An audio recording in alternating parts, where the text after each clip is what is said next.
नमस्कार, आप देख रहे हैं आपने न्यूज। योगी आदित्यनाथ जी बता रहे महाराणा प्रताप की वंशावली आज भी चल रही है और खिजली को मैं कोई जब नहीं यहां जानता। आया था, मैं देख रहा था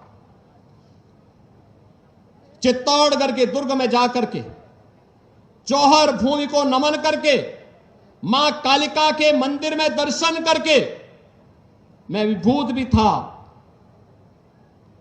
भाषा अवरुद्ध थी, भावनाओं से भरी हुई थी और इस बात को लेकर के भरी हुई थी। मुझे उस समय याद आ रही थी उत्तर प्रदेश के एक हिंदी साहित्य के महान साहित्य कीर्ति रखने वाले हल्दी घाटी के रचयिता श्याम नारायण पांडे की मुझे पंक्तियां याद आ रही थी।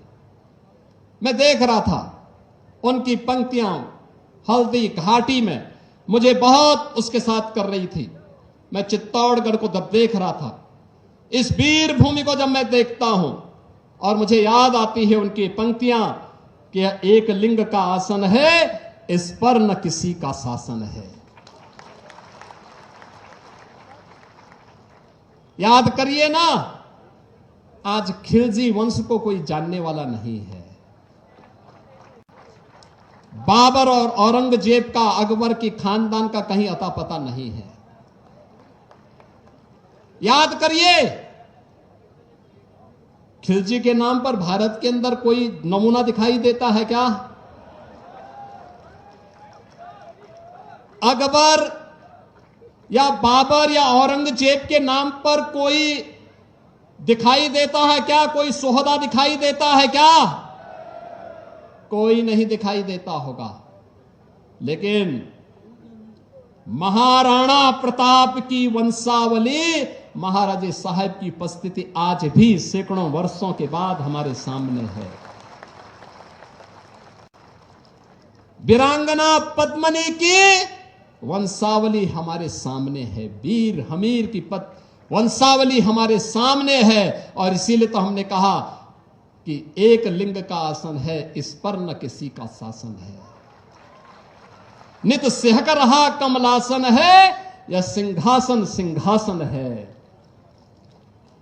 यह सम्मानित अधिराजों से, अर्चित राज समाजों से इसके पदरज पोछे जाते, भूपों के सिर के ताजों से। इसकी रक्षा के लिए हुई कुर्बानी पर कुर्बानी है, और राणा तो इसकी रक्षा कर, या सिंहासन अभिमानी है। बहनों और भाइयों, आज का ये स्मृति दिवस हमें एक लिंग के शासन के प्रति उस नमन को व्यक्त करने का एक अवसर दे रहा है, जिसको आज जौहर स्मृति संस्थान ने 1982 से लगातार, याद करिए, 1303 से लेकर के कई बार जौहर पर जौहर व्रत का यहां पर धारण करने का कार्य यहां की वीर माताओं के द्वारा, वीरांगनाओं के द्वारा लिया जाता रहा। लेकिन